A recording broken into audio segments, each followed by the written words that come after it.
طلاق کی سب سے بڑی وجہ دنیا میں 93% ایکوریسی کے ساتھ، صرف میاں بیوی میں نہیں، ہر رشتے کو توڑنے کی سب سے بڑی وجہ میرے پاس لکھی ہوئی ہے۔ 93% کیس میں یہ اگر کام ہو جائے نا، رشتے ٹوٹ جاتے ہیں۔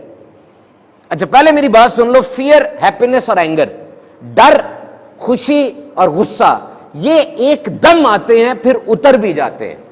یہ ایک دم آتے ہیں پھر اتر بھی جاتے ہیں، آتے سیلاب کی طرح ہیں۔ سیلاب آتا ہے، جب اترتا ہے نا تو تباہی کر کے اترتا ہے، اسی طرح غصہ آتا ہے تو اترتا ہے تو تباہی کر کے اترتا ہے، لیکن یہ اتر جاتے ہیں۔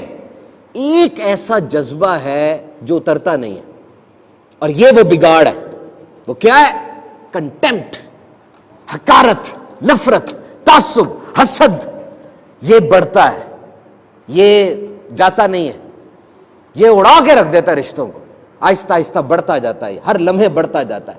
اگر آپ کسی سے حسد کر رہے ہیں نا تو آپ نے زہر والی گولی خود نگلی ہے، اور اب تمنا یہ کر رہے ہیں مر وہ جائے۔ نگلی میں نے زہر والی گولی، اور تمنا کر رہا ہوں مر وہ جائے۔ اس کو کیا ہونا ہے؟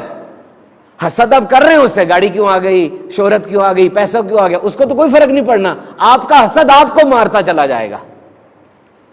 تو اگر آپ کا اپنی گھر والی سے، اپنی زوجہ سے، اپنے دوست کے ساتھ کوئی حقارت کا جذبہ آ گیا، کوئی حسد آ گیا، بیٹھ کے بات کریں، سیٹل کریں، ختم کریں اس کو۔ 4 دن کے بعد جائیں گے تو وہ اور اگ کے بڑا ہو چکا ہوگا۔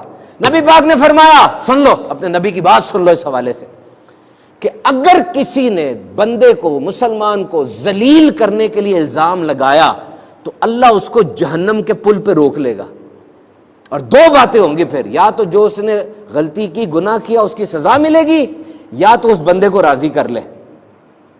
اور فرمایا اگر تم کسی جگہ پر بیٹھے ہو، تمہارے دوست کی حقارت کی جا رہی، اس کی تذلیل کی جا رہی، اس کی بےزتی کی جا رہی، اور تم نے اس کی مدد نہیں کی، تو اللہ بھی تمہاری مدد نہیں کرے گا جب تمہیں مدد کروانا پسند ہوگا۔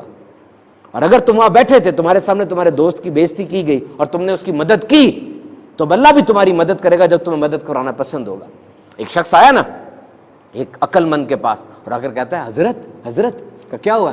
کہا وہ فلاں جگہ پہ نا آپ کی بےزتی کر رہے تھے۔ کہا انہیں تو چھوڑو، مجھے یہ بتاؤ کہ تمہاری موجودگی میں انہوں نے اتنی آسانی سے میری بےزتی کر کیسے دی؟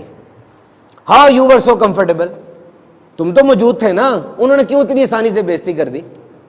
اور دوسری بات سنو، انہوں نے مجھے تیر مارے تھے، تیر مجھے لگے نہیں، رستے میں گر گئے، تم وہ رستے میں تیر جو گرے تھے پکڑ کے مجھے چبونے کے لیے لا رہے ہو، مجھ تک تو پہنچے نہیں تھے، تمہارے ذریعے مجھے لگ رہے۔